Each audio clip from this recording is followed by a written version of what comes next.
With Christmas less than a week away, East Texas is illuminating with sparkling lights and trees, and one of those trees is displayed at UT Health in Tyler. Each year, the hospital chooses a former patient to do the honors of lighting it. KETK's Annalise Coble shares that man's survival story and the life lesson many learned that day.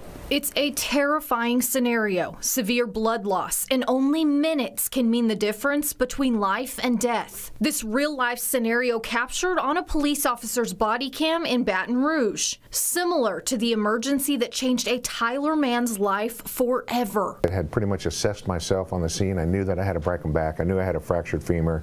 I really didn't actually realize I'd lost my limb until one of the officers walked up and told one of the officers who was taking care of me his limb's over in the gutter. Sean Gaunter is a veteran Special Forces medic for the Army and currently serves as a physician's assistant at UT Health. On the morning of March 13th, 2018, Gaunter set out for work on his motorcycle, and it was at this intersection in Tyler where everything he knew would change. As I was driving to work, a truck pulled out in front of me. It had a huge load on the trailer behind it, so it couldn't stop.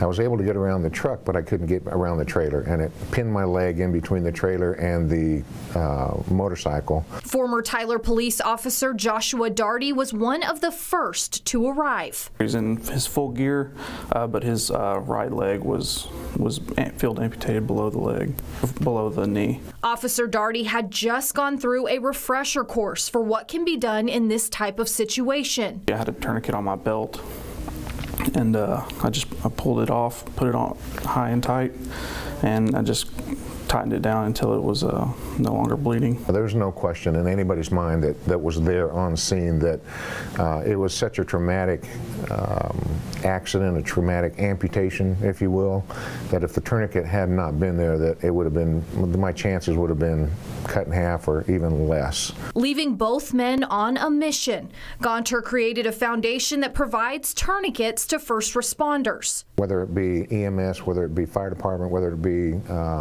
police departments, or even in the schools, to have access to those because they are such a limb-saving and such a life-saving tool. Officer Daugherty now works outside of Tyler, but he was honored this year with a life-saving award for his part in Gaunter's survival, and he carries the memory of that day with him always. But typically around my ankle I keep a tourniquet, just part of my off-duty carry, I guess. So this year's UT Health tree lighting was an especially bright spot for a man who not only celebrates holidays, but celebrates his life every single day. Annalise Coble, KETK News. Gaunter's foundation has supplied tourniquets to the Smith County Sheriff's Office, first responders in ARP, Troop, and White House. We have information about how you can find training on how to stop the bleed in your area over on our website. Look for Annalise's story on easttexasmatters.com.